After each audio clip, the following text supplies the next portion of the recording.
नमस्कार विद्यार्थियों, sociology with Dhruv Dikshit channel आपका स्वागत करता है।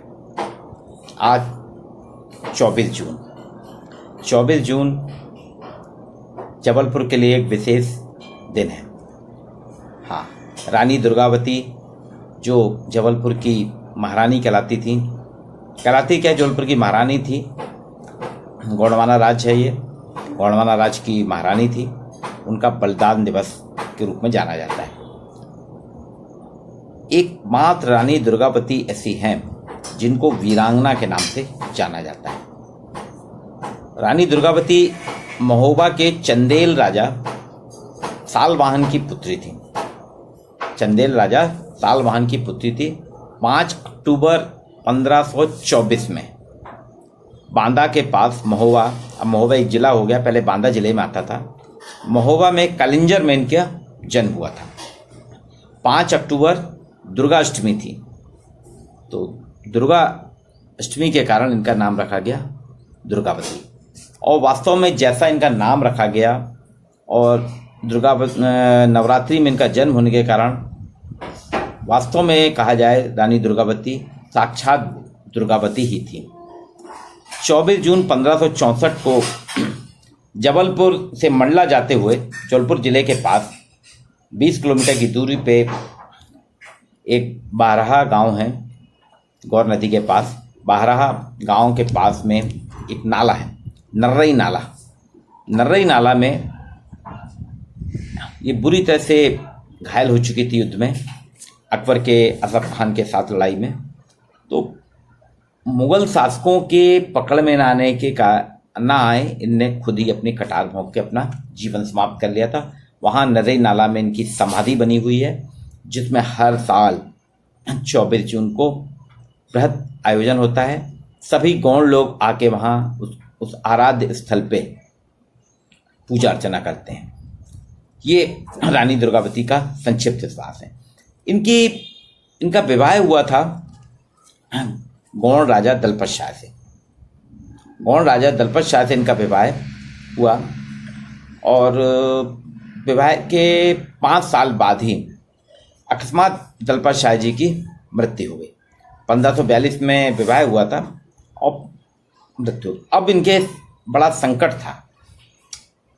दलपत शाह की मृत्यु के बाद क्या करें, तो रानी दुर्गावती ने अपने 5 साल के बेटे वीर नारायण को सिंहासन पर बैठाला और संरक्षक के रूप में, वीर नारायण की संरक्षक के रूप में इन्होंने गोंडवाना शासन की कमान संभाल ली। अब्दुल फजल नाम के एक विद्वान हुए हैं, उन्होंने अकबरनामा लिखा है। जो उस अकबरनामा में अबुल फजल ने स्पष्ट लिखा है कि रानी दुर्गावती के समान उत्कृष्ट बंदूक से निशाना या तीर कमान से निशाना लगाने वाला उस काल में कोई भी योद्धा नहीं था। अबुल कलम जो जिसने अकबरनामा में पूरा, अकबरनामा नाम ही अकबर के बारे में करता है उल्लेख, लेकिन उस अकबरनामा में रानी दुर्गावती के शौर्य, उनकी तीरंदाजी और निशानेबाजी का वो इतना ज़्यादा कायल था कि वो अपने अकबरनामा में अकबर के साथ साथ रानी दुर्गावती का उल्लेख करने से भी बच नहीं सका। बहुत लंबा जीवन नहीं था इनका। 1524 में जन्म हुआ और 1564 में मृत्यु हुई। अब इनके पति की मृत्यु के पश्चात, जैसा कि मैंने पहले भी चर्चा की है, वीर नारायण पुत्र को इन्होंने सिंहासन में बैठाल के पूरा उसके संरक्षक के रूप में करा और गोंडवाना राज को बहुत ही ऊंचाइयों पे ले गई। गोंडवाना शासन को बहुत ऊंचाई पे ले गई। 1556 में मालवा के सुल्तान बाज बहादुर ने इनसे लड़ाई की, लेकिन बाज बहादुर अपनी पूरी सेना के साथ उसने जो लड़ाई लड़ी उसमें रानी दुर्गावती ने उसको परास्त किया। और परास्त होने के बाद मालवा के सुल्तान बाज बहादुर जो था, उसमें अकबर का शासन बढ़ता जा रहा। अकबर बहुत परेशान था कि उसको मालूम था कि मध्य क्षेत्र में जब तक हम भारत में अपना साम्राज्य नहीं स्थापित करेंगे आगे नहीं बढ़ पाएंगे। तो अकबर ने मालवा पे आक्रमण करके मालवा को अपने इसमें शामिल कर लिया और आसफ खान जो उनका सेनापति था उसको जिम्मेदारी दी। 1564 में आसम खान ने गोंडवाना राज पे हमला किया, जिसमें रानी दुर्गावती ने बहुत ही वीरतापूर्वक आसफ खान का मुकाबला किया। इस युद्ध में एक बार ऐसा हुआ था, आसफ खान भी चक्कर में पड़ गया। क्या हुआ था, आसफ खान के पास बहुत बड़ी फौज थी, अकबर की बहुत बड़ी फौज थी, लाव लश्कर सब कुछ था।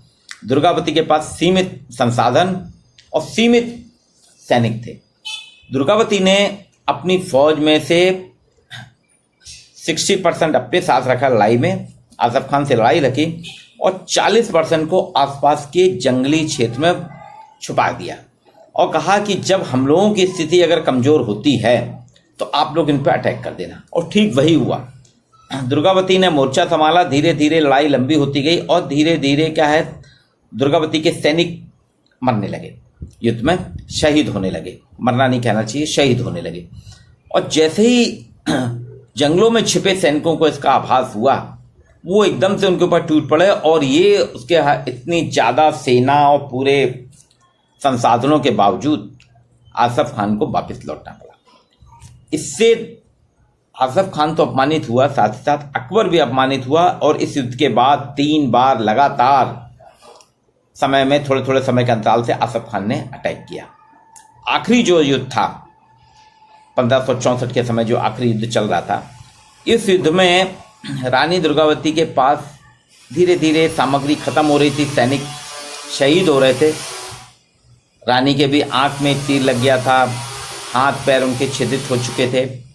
सैनिकों ने कहा कि आप जाइए, आप थोड़ा रेस्ट कर लीजिए, आराम कर लीजिए, हम लड़ेंगे। पर रानी दुर्गावती ने हार नहीं मानी, बोली नहीं।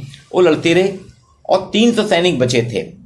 तो नर्रई नाला के पास जब ये लोग पूरी तरह से फंस चुके थे, नर्रई नाला के वहाँ पे, दुर्गावती ने अपने मंत्री आधार सिंह से कहा कि आप मेरा वध कर दीजिए, मैं मुगलों के हाथ नहीं पड़ना चाहती। अब सोचिए कितना बड़ा निर्णय था।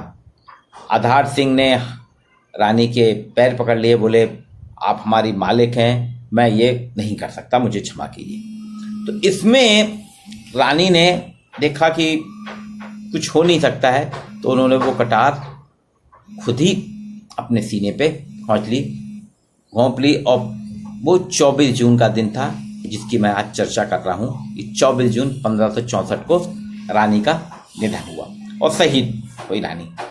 और उसमें काफ़ी बड़ा स्मारक बनाया गया वहाँ पे नर्रई नाला में। हर साल मेला आता है। मंडला में इनका भवन है।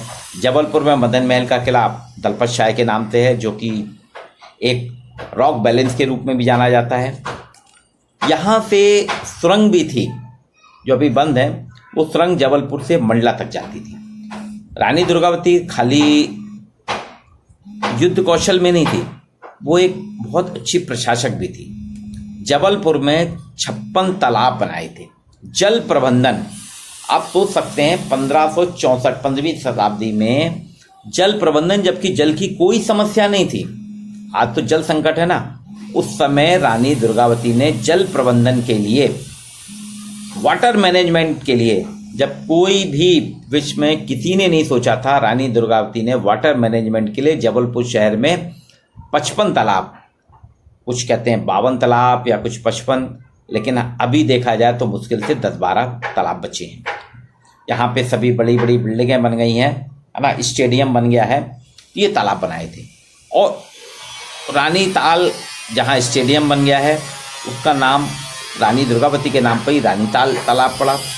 इनकी एक दासी थी, उसके नाम पे चेरी ताल तालाब पड़ा। उन्होंने अपनी दासी के नाम पे चेरी ताल करा, चेरी नाम की दासी थी। मंत्री आधार सिंह के नाम पे आधार ताल बस्ती भी है, आधार ताल तालाब भी है। रानी दुर्गावती विश्वविद्यालय हम सभी जानते हैं, जौनपुर विश्वविद्यालय था। 83 में इसको नाम परिवर्तित करके रानी दुर्गावती विश्वविद्यालय किया गया। यहाँ पे रानी दुर्गावती संग्रहालय है। एक अंग्रेज़ों के समय का लेडी हॉस्पिटल, जो लेडी एल्गिन के नाम से जाना जाता था, इसका नाम रानी दुर्गावती चिकित्सालय कर दिया गया।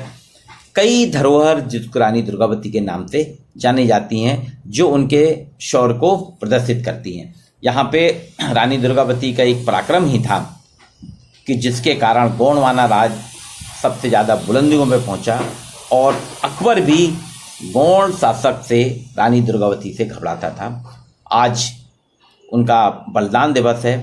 मैं अपने चैनल के माध्यम से रानी दुर्गावती को शत शत नमन करता हूँ, अपनी श्रद्धांजलि अर्पित करता हूँ कि वीरांगना रानी दुर्गावती के कारण ही जबलपुर में शौर्य की एक, जबलपुर की माटी जो थी शौर्य की माटी कहलाती है, जो हमेशा अपने राष्ट्र प्रेम के लिए जानी जाती है। यहाँ जल प्रबंधन था, यहाँ की नगरीय प्रशासन इनका बहुत बढ़िया था।